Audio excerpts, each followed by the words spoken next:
What's up, guys? We are working some more here on the Ultimate Fab table and the fixture blocks, and I just kind of wanted to catch you guys up to speed. We have, let's see, 4 sizes of table available on the website now, and we have 5 different sizes of DXF plans up. And the next steps I'm working on here are leg kits. So let me show you. This is our new leg kit.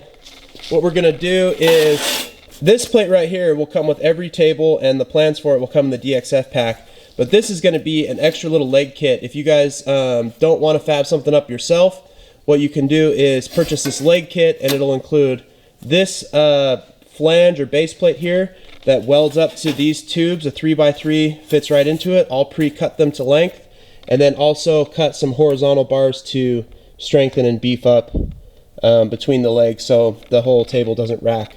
So I've been working on this leg kit, getting it together. It'll be posted to the website this week. Hopefully that helps you guys out. Obviously, a table's no good without legs, so we now have a solution right there. Next step that we're working on is fixture blocks.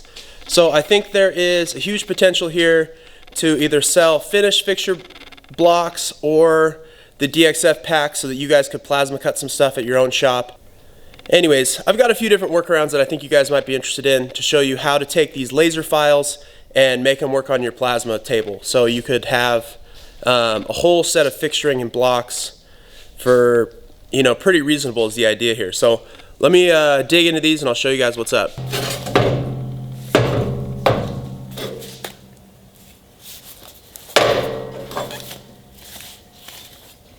Alright, I'll kind of explain here what I did, guys. Goes this way. Okay, so I designed all these files for laser so that I could have them cut out on a super high precision machine with very little kerf and come up with like a precision part. I got all those to work fine, but now I'm kind of scaling it back a step. See if I can make those same laser files that are available on the website work for a plasma table without making any changes to the actual file itself. So instead, I went in and jumped into the CAM software and made some changes to the kerf. So I did a line cut, which basically is taking that 1/16 of a kerf on your plasma and splitting it into like a 30-second worth of extra cut on the other side of the line that you normally wouldn't cut on. And what that does is it totally blows out the holes. I'll show you here. And basically what happens is you can obviously get your 5/8 tooling in there no problem, but when you go to clamp something down, you run out of threads on it before it actually racks and gets in a bind on that tool. So the line cutting is definitely not the solution. It's too big, it's not precision enough, and I'm not very happy with this solution.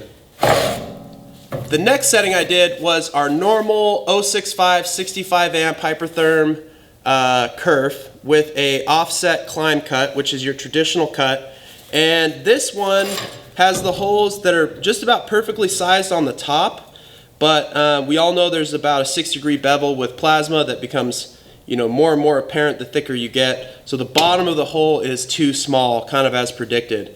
So I have a little remedy here, I'll show you guys in just a minute, that I think will compensate for this.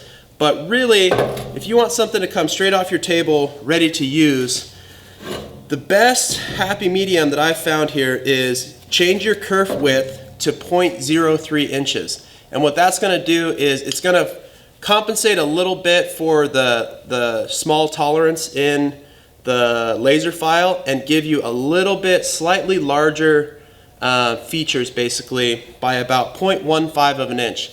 And that's just enough where you can actually get this tool registered in the hole without any sort of post-process cleanup, and you can come down on those threads and get yourself in a bind exactly how this tool was designed to be used. So if you're looking for something straight off the table that you can go right to work with, this 0.03 kerf setting is going to get you there. All the tabs and slots fit up, all the holes work with your tooling, and this thing's out of the box ready to go. Where we run into kind of an interesting concept is back with this 065 kerf, this regularly cut file using the laser DXF straight to your machine. because the top of the holes is there. We just need to kind of blow out the bottom of these holes, or machine out the bottom of these holes. So what I did is I picked up a Reamer bit, and I'm going to see if I can chase these holes here and get this tooling to fit in here even better than the 03 block. And the only thing that could really get in the way that I see is basically, if you guys know plasma, every pierce kind of has the potential to have a little nub left right there, or a little bump out, or a little extra feature that's not really in the design file. And unless every pierce is exactly the same spot in every circle, which is, again, I think highly unlikely to position the kerf every time in the same, or your lead in to the same spot of the circle, at least with my cam software. So what's going to happen is that little extra nub where your pierce is going to travel to a different spot in that hole each time. And with the Reamer bit, it could catch that little nub and push the Reamer this way on this one, and if the nub's over here, it'll push the Reamer bit that way on that one, so on and so forth. And so we have to see if we get a weaving set of holes after we ream them out. So that's what we're going to test right now. I'm just going to go ahead and ream a couple rows of these holes, and we'll see where we come out. Alright, so this is what I'm talking about right here, guys. This is a 5/8 Reamer bit. It's actually made for lining up holes on like a structural building. That's where I found out about it, was working as an iron worker. So I'm not sure if it's exactly the right tool for doing this. So if you're a machinist, let me know if there's something better out there. I'm really curious to find out. But this is what I know, and this is my best guess is what to do. This one has a nut welded onto the back so that it can go into an impact. And they also inset some little magnets so it grabs onto the socket a little bit better. Kind of a nice deal, but still, it's kind of a rough tool. You just gotta kind of grab it and growl, guys.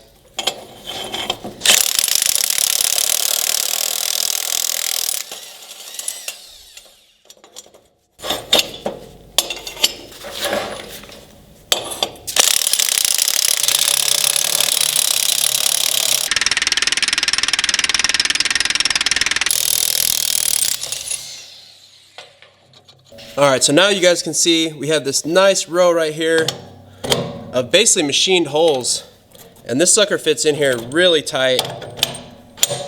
This is the best fit up by far, is your regular plasma settings, and then to go ahead and chase it out with this Reamer bit. The problem is this is pretty time consuming. These are pretty expensive. Kind of gets to the point where it starts being worth it just to laser cut this thing in the end. And as far as straightness goes, you know, this row of holes here, but it does walk just a hair. You know, it's not much, not significant, I'd say, in a fab shop, but a machine shop, that definitely would be a no-go. And if you check the holes on these laser cut tables that we do,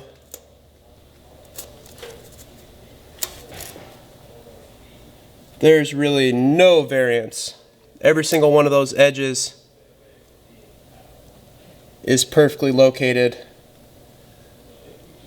along this ruler right here. This square block right here is the first thing I have designed for the fixtures and jigs. I'm going to be working on those all week, so if you guys want to see something new, let me know down in the comments below. Hit subscribe if you want to see more of this stuff coming from us. I'll have regular updates coming out to the channel. And also we have the Ultimate Fab tables available on the website, like this 5x10 right here, and this 3x5 going to another customer, Explosive Woodworks. Thank you very much, man. Appreciate the support.